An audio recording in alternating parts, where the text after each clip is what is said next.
तो आइए बच्चों, हम लोग पढ़ते हैं समास, ठीक है। तो चलिए हम लोग समास पढ़ रहे हैं। चैप्टर का नाम समास।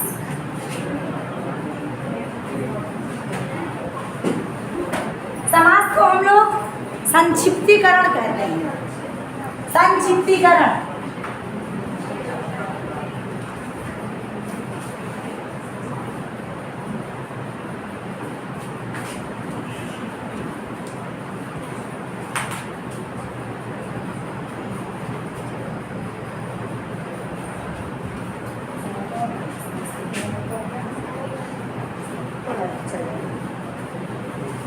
अच्छा एक बात बताइए, अगर कोई पूछ ले, अभी तो फिल्म का नाम याद आएगा, कभी तो नहीं रहा होगा फिल्म का नाम, एक वाक्य आ जाए, हम आपके हैं कौन वाला, तो क्या है वो, कौन सा कारक है?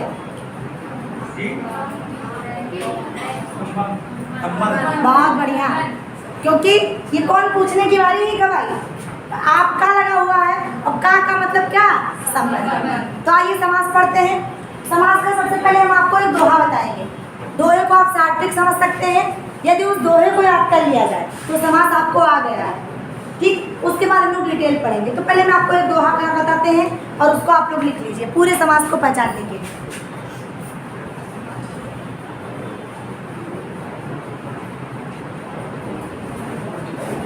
अव्यय में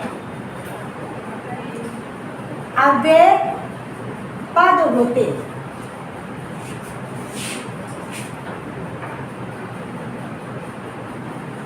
तत्पुरुष कारक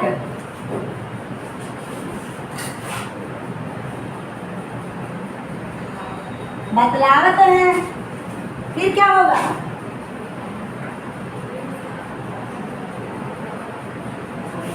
कर्मधार में हुए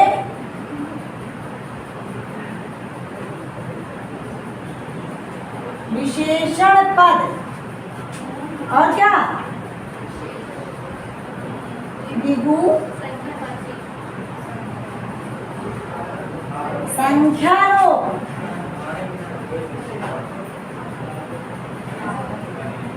दिखावत है। फिर उसके बाद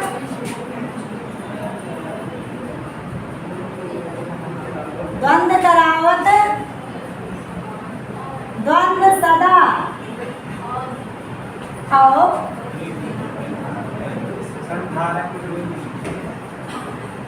योजक चिन्ह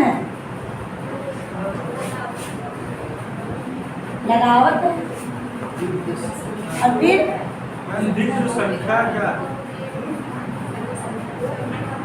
बहुव्रीहि में तीसर पद हुई के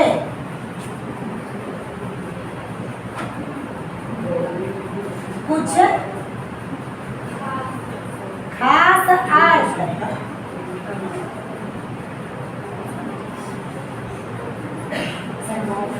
हो गया समास खत्म, है ना। इतना ही तो है समास। अव्यय में अव्यय होता है, और तत्पुरुष में कारक होता है, कर्मधारय में विशेषण होता है, द्विगु में संख्याएं होती हैं, द्वंद्व में योजक चिन्ह लगा होता है, और बहुव्रीहि में तीसरा पद प्रधान होकर कुछ और बता देता है। तो यानी समास के इतने में कंप्लीट। तो अब हम लोग पढ़ने जा रहे हैं, वो क्यों, ताकि जो छोटी मोटी गलतियां होती हैं वो कभी होने न पाए। तो लास्ट वाला मैं पढ़िए सबसे नीचे। बहुव्रीहि में तीसर पद होई के कुछ खास अर्थ समझावत है। द्वंद्व करावत, द्वंद्व सदा,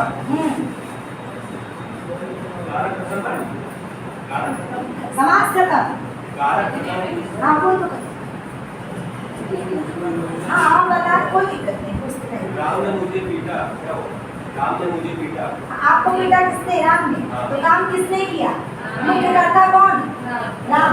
हालांकि इसमें दो कारक है, काम किया गया किस पर, आप पर। तो अगर राम ने मुझको पीटा, इसको मुझको, मुझको जो शब्द है वो शब्द कैसा है, सेकेंडरी है, प्राइमरी शब्द जो है वो तो किसने पीटा, राम ने। तो जब वाक्य का बेस किस पर है, राम के पीटने पर, कर्ता पर, तो वाक्य कौन सा, कर्ता नहीं होगा, इसीलिए तो कंफ्यूजन।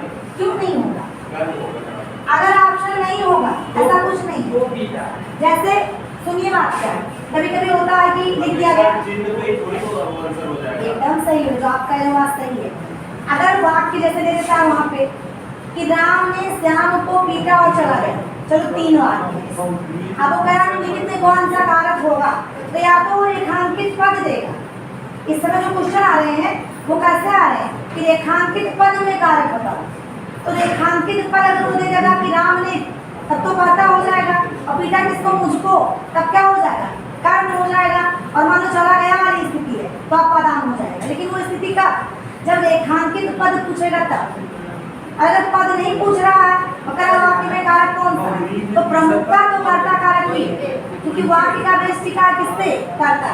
अब एक और बात हुई, अगर ऑप्शन में कर्ता हो ही ना, कर्म हो, करण हो, संप्रदान हो, अपदान हो, तब तो मुख्य वाक्य कौन है, क्लियर, कोई डाउट?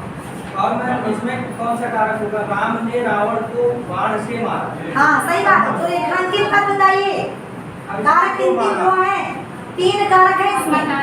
आपका क्वेश्चन सही है, बिल्कुल परेशान होने की जरूरत नहीं है कि आपने कुछ गलत पूछा है, सही पूछा है। आपने कहा राम ने मारा किसको, राम ने मारा किससे, अब अगर एक कारक पूछे तब तो प्रमुख बात यहाँ दिख रहा है कि किससे मारा, यानी करण से, यानी वाक्य का प्रमुख कारक कौन सा होगा, तब तो कारण कारक होगा।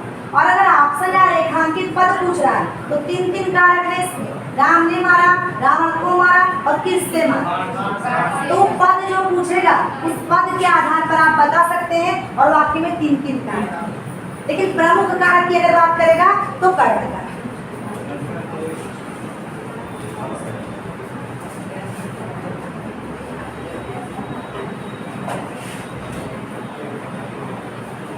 इसको हम डाल दें, तो समास आ गया सभी को ना। समाज की संख्या पूछता है। जी बिल्कुल पूछता है, आपको सामान्यतः समास की संख्या 6, तो 6 ही लिखेंगे। अगर वो पूछ लेता है मूल रूप से समास कितने हैं, मूल रूप से तो कितने हैं, ठीक है।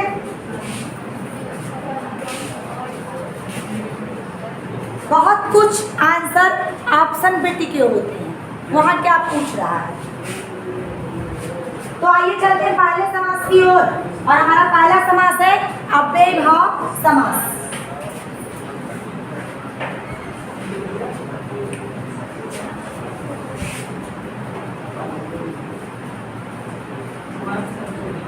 कौन सा, अव्ययी भाव।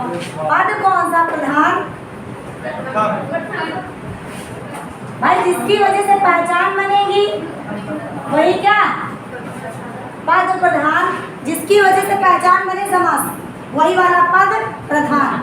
समास में जिसकी चले और जिसकी वजह से समास का नाम बने वही पद क्या हो गया, प्रधान। घर में जिसकी चलेगी वही तो प्रधान, किसकी चलती है। क्या मैम उपसर्ग वाले पद जो होते हैं वो अव्ययी भाव होते हैं? जी ऐसा कहा जा सकता है, बट ये फैक्ट नहीं। कभी कभी कुछ उपसर्ग ऐसे होते हैं जिनको हम अव्ययी भाव समास, जैसे प्रतिदिन है तो प्रति उपसर्ग हो गया। जी बिल्कुल वहाँ है।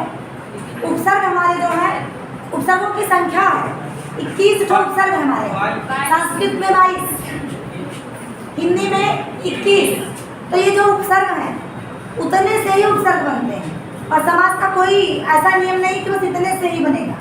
किसी में भी अगर अव्यय या अधिकारी पद लगा हुआ है, यानी वो पद भी लगे हुए हैं अगर जो आपके क्रिया विशेषण समुच्चय बोधक, संबंध बोधक, विस्मयादि बोधक है, तो भी आपका समास अव्ययी भाव बन जाएगा, कोई दिक्कत तो नहीं। तो इसका कौन सा पद, प्रधान, प्रथम पद। जैसे तो लिख लीजिए, जब वाक्य में प्रथम पद अव्यय और प्रधान हो, जब वाक्य में प्रथम पद अव्यय और प्रधान हो,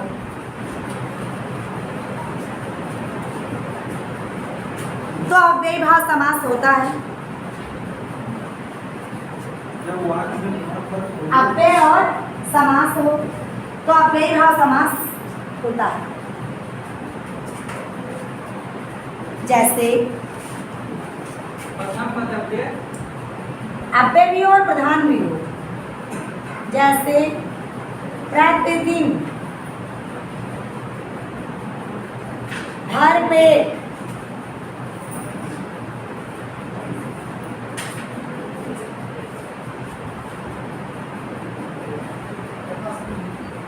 यथासंभव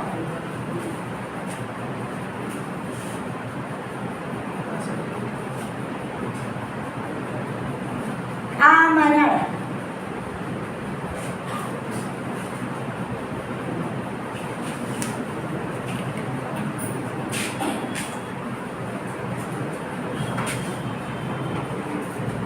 हो गया। अभी देखिए अव्ययी भाव समास का मुख्य रूप से विग्रह नहीं होता है, इसको हम लोग पदों के विग्रह पे पहचानते हैं, बट भी फिर भी अगर विग्रह आ जाए तो प्रतिदिन, इसका मतलब क्या, हर दिन होने वाला, भर पेट यानी पेट भर के, यथासंभव संभव हो जितना, और आमरण मरने तक का, शक्ति के अनुसार। ठीक हो गया इतना। तो अगला समास लिखे, और हमारे अगले समास का नाम होगा तत्पुरुष समास।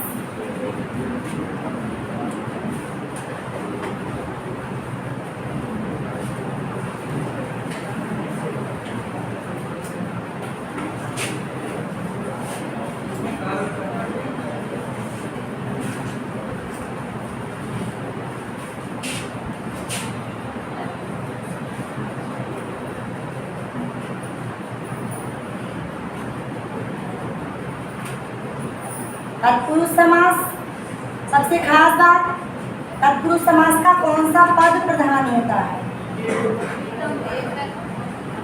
उत्तर पद या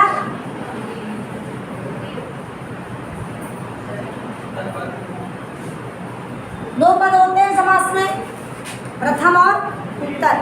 पद माने शब्द, समास दो शब्दों के मेल से बना होता है। समास का शाब्दिक अर्थ होता है सम प्लस अस। सम माने बराबर और अस माने भाग, दो बराबर भागों में दो बराबर पदों को जब संक्षिप्त कर दिया जाता है तो उसी को हम लोग क्या कहते हैं, समास कहते हैं। तो उसमें दो पद होते हैं, पहले को प्रथम पद और बाद वाले को उत्तर पद कहते हैं। तो तत्पुरुष समास का कौन सा पद प्रधान होता है? उत्तर पद या द्वितीय पद प्रधान होता है। अब इसके पहले हम सभी ने कारक पढ़ा है, सबने पढ़ा। जितने प्रकार के कारक थे उतने प्रकार के तत्पुरुष समास के भेद होते हैं। अब भेद किस आधार पे होते हैं? कर्ता और संबोधन को छोड़कर बाकी जितने बचे हैं उतने प्रकार के तत्पुरुष कारक होते हैं। जैसे सबसे पहले बात कर लिया जाए, कौन सा तत्पुरुष?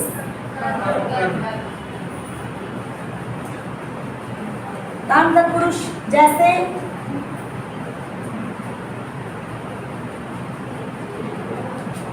जेब कतरा,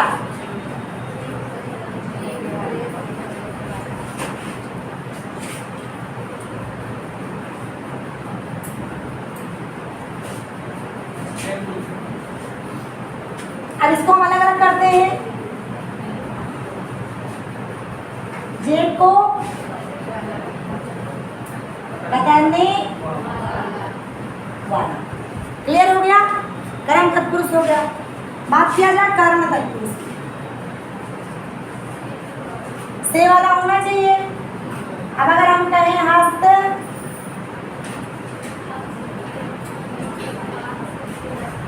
हस्तलिखित हो क्या गया?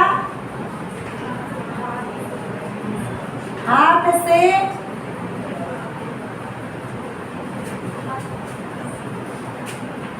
बात किया जाए संप्रदान की,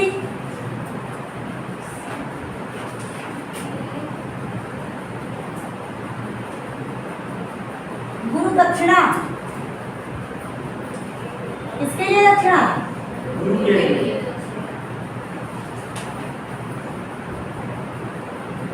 गुरु के लिए दक्षिणा। फिर अगर हम बात करें अपादान की,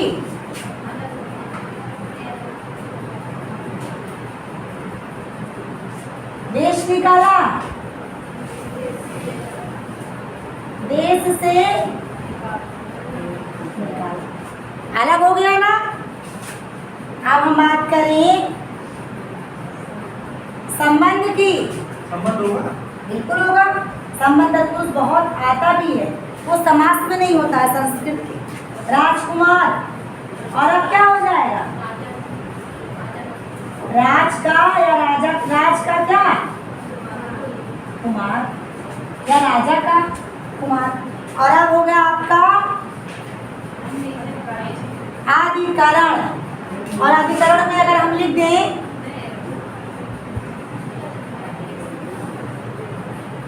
पर्वतारोही, किस पर आरोही?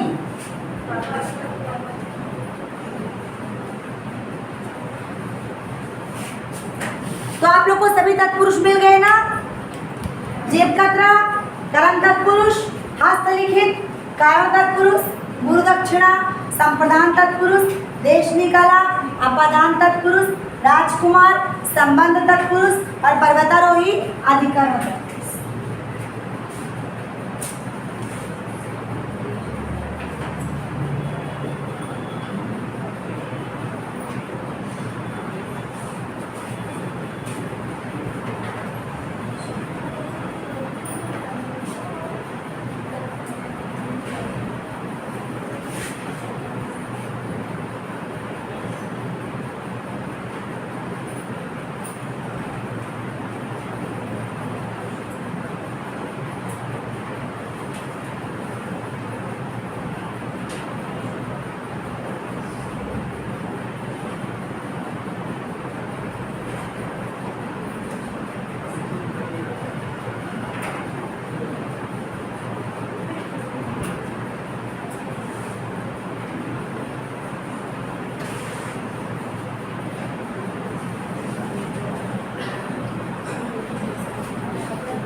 क्या आपको बताएं? जब भी आपको लगे कि कुछ पूछने की जरूरत है, आप बेहिचक पूछिए, क्योंकि आप लोग यहाँ पूछने ही तो आए हैं।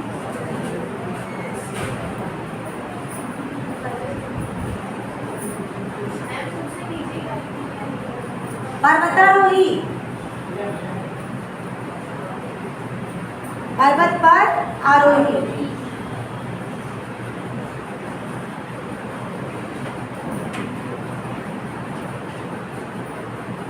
हो गया, मिटा दिया जाए। तो आपका सबसे पहला यानी अव्ययीभाव समास और दूसरा यानी दोनों समझ में भी आ गया सभी को, कोई दिक्कत किसी को? और अगले पे चलते हैं।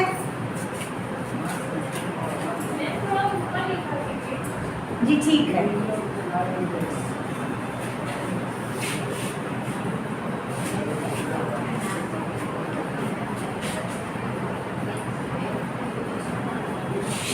अगला समास है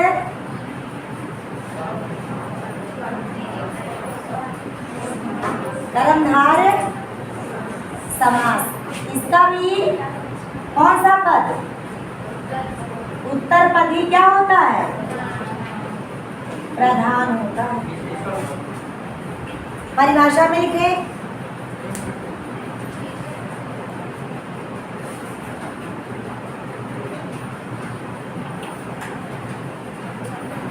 कर्मधारय समास का, इसका भी उत्तर पद प्रधान होता है जी। कर्मधारय समास का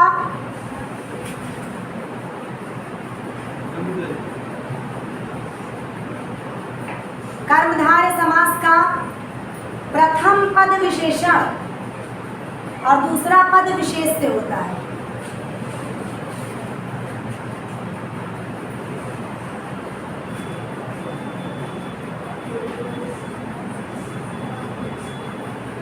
प्रथम पद विशेषण और द्वितीय पद विशेष से होता है। जैसे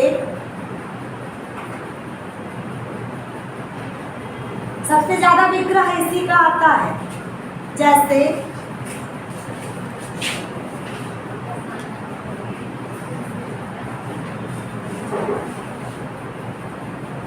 हरित क्रांति,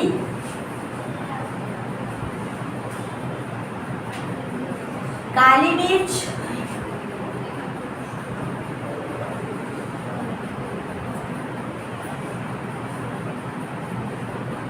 रक्ताभ,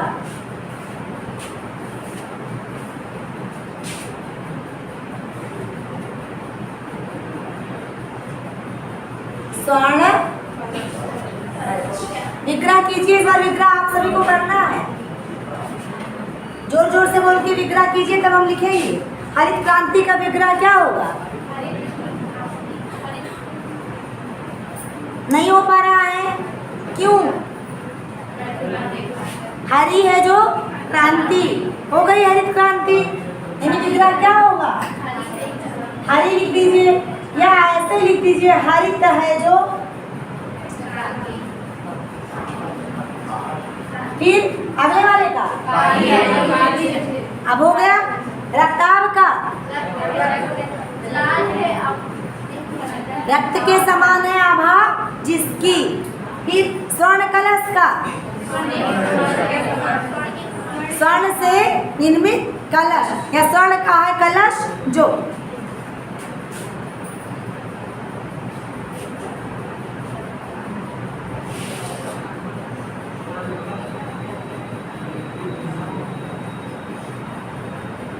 नीलकंठ में भी है कर्मधारय समास।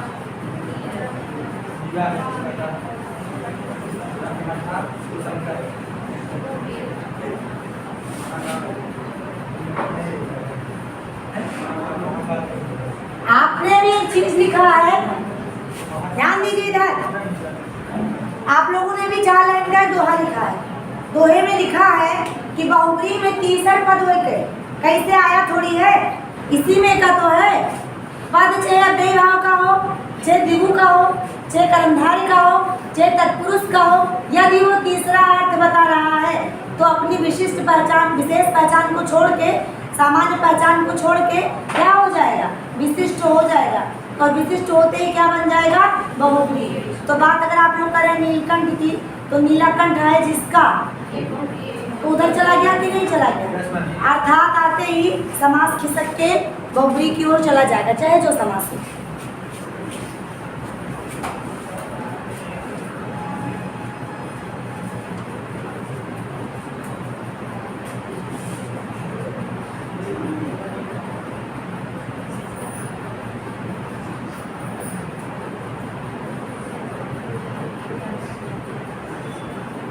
हो गया कर्मधारय समास, समझ में भी आ गया?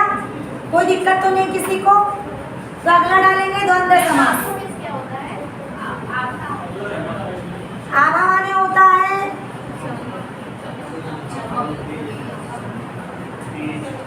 आवरण या तेज।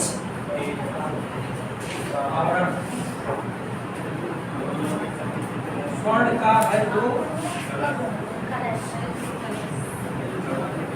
चलिए अगला समास लिखिए, द्वंद्व समास। द्वंद्व ही लिखेंगे।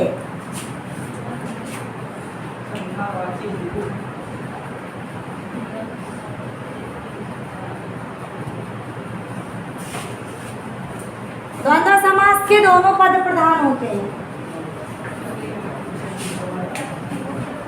द्वंद्व समास के दोनों पद प्रधान होते हैं।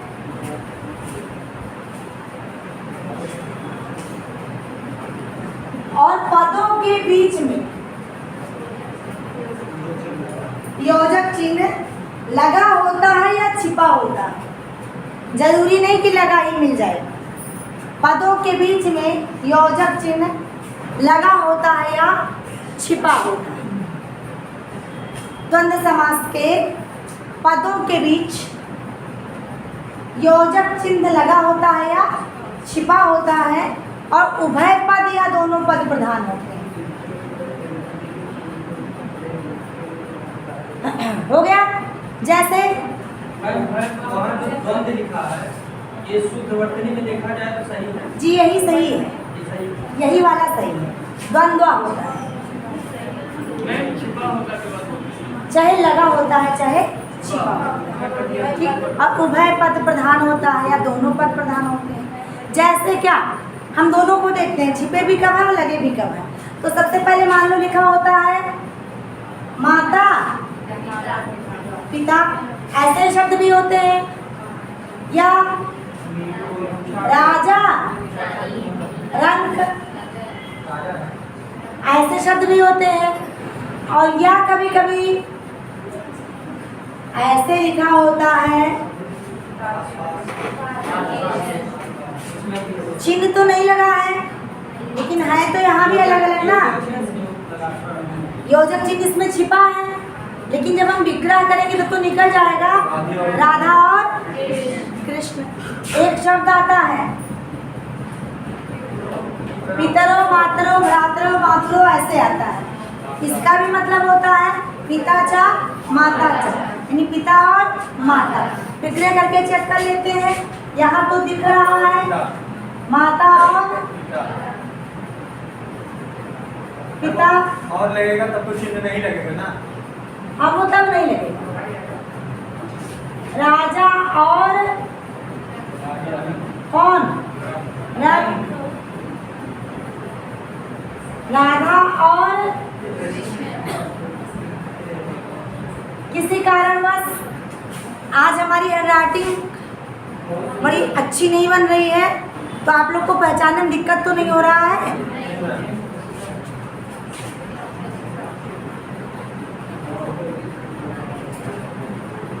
पिताचा माताचा, भाषा शिक्षक की लेखनी बहुत महत्वपूर्ण स्थान होता है उसका, लेकिन अब कभी कभार तो कोई दिक्कत हो सकता है, उसके लिए खेद है हमको।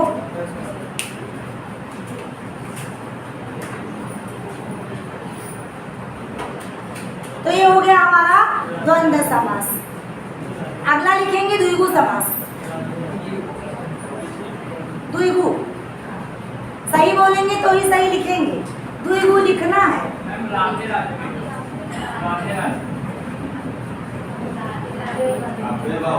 अबेभाव नहीं होगा। अबेभाव इसमें अबेभाव कब होता है? जब एक पद निरर्थक हो, एक सार्थक हो एक निरर्थक हो, तब तो होगा। मतलब पहला कोई निरर्थक होना चाहिए। हम कहते हैं राधे राधे, तो राधे और कौन, दोनों सार्थक है, दोनों तो सार्थक हैं, तो ऐसी जगहों पर भी द्वंद्व हो जाएगा। हालांकि ये विशिष्टता है, और इसको हम लोग ये कह सकते हैं कि आपके ऑप्शन पे होगा हाथों हाथ और रातों रात कभी आ जाता है। हाथों हाथ और जैसे रातों राधे राधे होगा तो फिर राम राम भी बोलते हैं। राम राम भी हो जाएगा। तो कुछ चीजें राम राम और राधे राधे को विवाद में इसलिए डालते हैं, विवादित नहीं है, बट वो दोनों सार्थक हैं। कोई राम थोड़ी निरर्थक है, इधर वाले भी सार्थक उधर वाले भी सार्थक, और कोई राधे भी निरर्थक नहीं है, ना इधर वाले ना इधर वाले। जबकि हम लोग कहते हैं हाथी हाथ में, हाथी हाथ में, तो वहां पर एक ही हाथ सार्थक है, हाथ में और हाथ में। क्लियर हो गया? तो वो अव्ययभाव हो जाता है। मिटा दे बच्चों। और अब लिखिए द्विगु, द्विगु समास।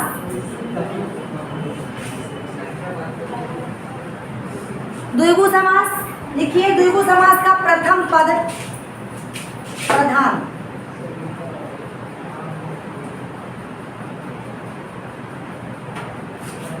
इसमें कभी कभी लिखा रहता है पूर्व पद, और यह कौन सा, प्रथम पद, कैसा, प्रधान। असंख्याएं छिपी होंगी। और एक बात तो आप जानते हैं कि सभी समास का सारांश यदि तृतीय अर्थ बताएगा तो बहुब्री हो जाना है। तो हमें ध्यान भी देना है कि कहीं बहुब्री तो नहीं जा रहा है। तो जैसे क्या, जैसे नवग्रह, चारपाई में पंचवटी, चारपाई,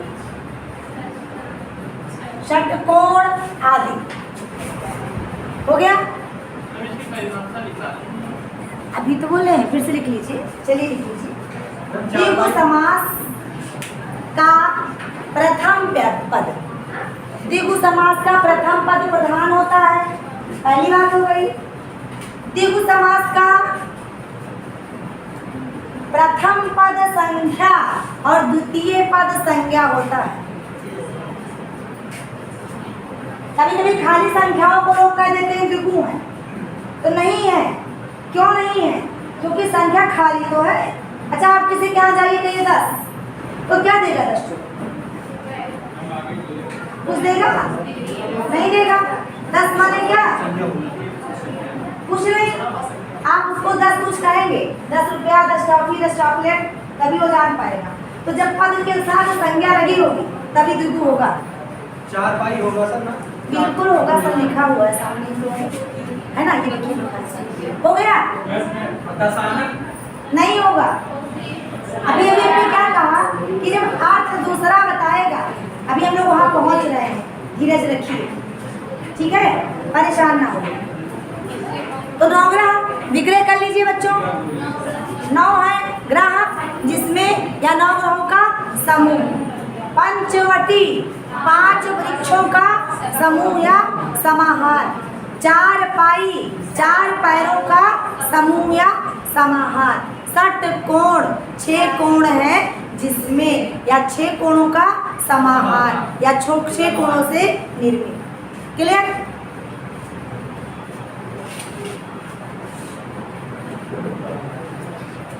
और अब हम चलेंगे अपने आखिरी समास की ओर। हमारा आखिरी समास है बहुव्रीहि समास।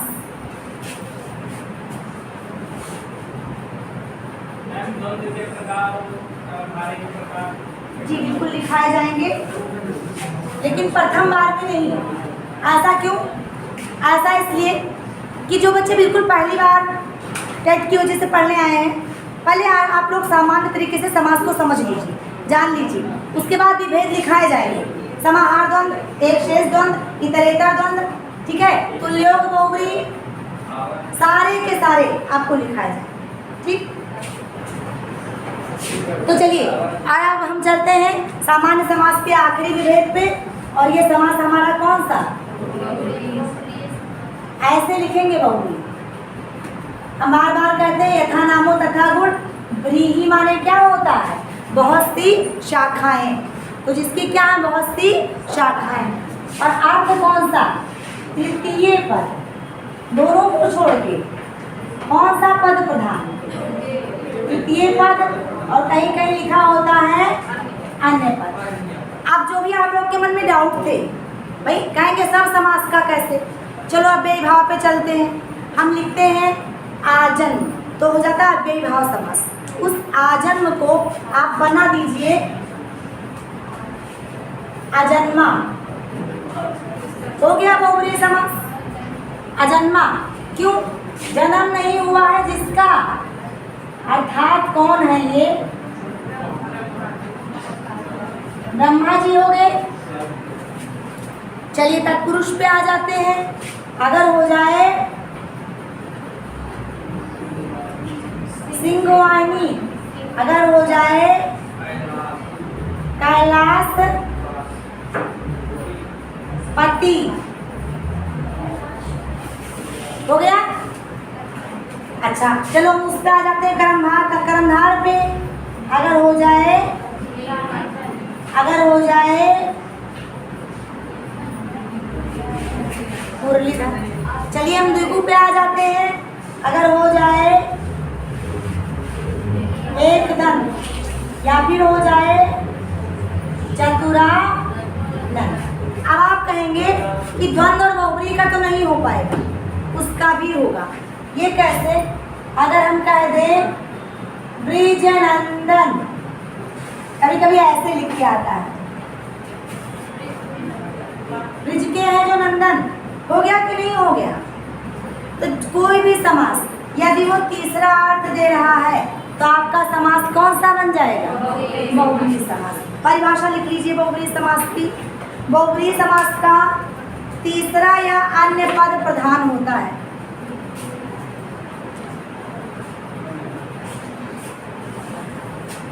तथा बहुव्रीहि समास के समासिक पद, तथा बहुव्रीहि समास के समासिक पद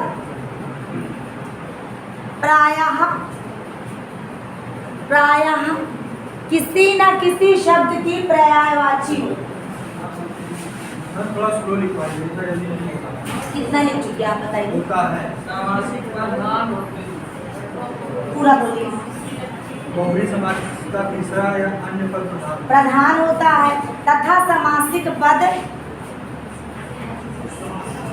समासिक पद किसी न किसी शब्द की पर्यायवाची हो। किसी न किसी शब्द की पर्यायवाची होती है। जैसे अजन्मा, विग्रह कीजिए, जन्म ना हुआ हो जिसका कभी, अर्थात ब्रह्मा जी। सिंह है सवारी या वाहिनी जिसकी, अर्थात दुर्गा माँ। कैलाश के हैं स्वामी जो, अर्थात शिव जी। नीला है कंठ जिसका, शिव जी। मुरली है जिनके अधरों पर, कृष्ण जी। एक है दांत जिसका, गणेश जी। चार है मुख जिसके, ब्रह्मा जी। तो बच्चों सभी को समास समझ में आ गया है। नीलकंठ में कर्मधारय समास नहीं। अब वो जो कंडीशन कैसी है, कुछ कंडीशन है, ये जितना हम बता रहे हैं, यदि बहुव्रीहि का ऑप्शन ही ना हो तब तो जिस क्रम का है, जिस वर्ग का है वहाँ चला जाएगा ना। मान लो आ गया एक दंत, अब हमको तो पता है एक दंत बहुव्रीहि में जाएगा क्योंकि एक दंत हमारे गणेश जी होते हैं, बट मान लो बहुव्रीहि ऑप्शन में नहीं है तब तो अपने वर्ग में खिसक आएगा ना, उसके पास तो उसका घर मौजूद है। यही हाल नीलकंठ का भी है, समझ रहे हैं। तो बच्चों सभी को समास में आ गया है ठीक से, कोई दिक्कत तो नहीं। तो जितना आपने जाना एक बार दोहरा देते हैं। जैसे क्या, सबसे पहला समास कौन सा, अव्ययी भाव। जब समासिक पदों का पहला पद अव्यय हो तो समास कौन सा हो जाएगा, अव्ययी भाव। यानी यदि विच्छेद कोई रूल नहीं है, फिर भी यदि हम विग्रह करके देखें और प्रथम पद जो है वो कैसा हो जाए, अव्यय हो जाए, उसका स्वयं का कोई मतलब ना हो, तो अव्ययी भाव समास हो गया। तत्पुरुष समास कब होगा, जब उसमें कारक चिन्ह में, पे, पर, के लिए आदि छिपे हों। लेकिन ध्यान देना होगा कहीं हमारा शब्द तीसरा अर्थ ना बता रहा हो। समझ में आ गया। कर्मधारय समास कब होगा, जब विशेषताएं छिपी हो, एक पद विशेषण हो, अगला पद विशेष से हो। मिर्च काली है, मिर्च लाल है, आभा लाल है, बादल काले हैं, किसी भी संज्ञा की विशेषता बताई जाए तो क्या हो जाएगा, कर्मधारय हो जाएगा। जब संख्याएं छिपी हो संज्ञाओं के साथ, संज्ञाओं के पहले संख्याएं, तो क्या हो जाएगा, द्विगु समास हो जाएगा। जब दो दो शब्द हो, दो दो द्वंद्व, जब क्या हो, दो दो शब्द हो, बीच में योजक चिन्ह लगा हो या छिपा हो, तो द्वंद्व समास हो जाएगा। और उपरोक्त में से कोई भी समास यदि तीसरा अर्थ दे रहा है तो क्लियर, सबको समझ में आ गया। तो सबकी तो आवाज नहीं आ रही है, आ गया तो ठीक है। मिलते हैं हम लोग अगली क्लास में। अगली क्लास का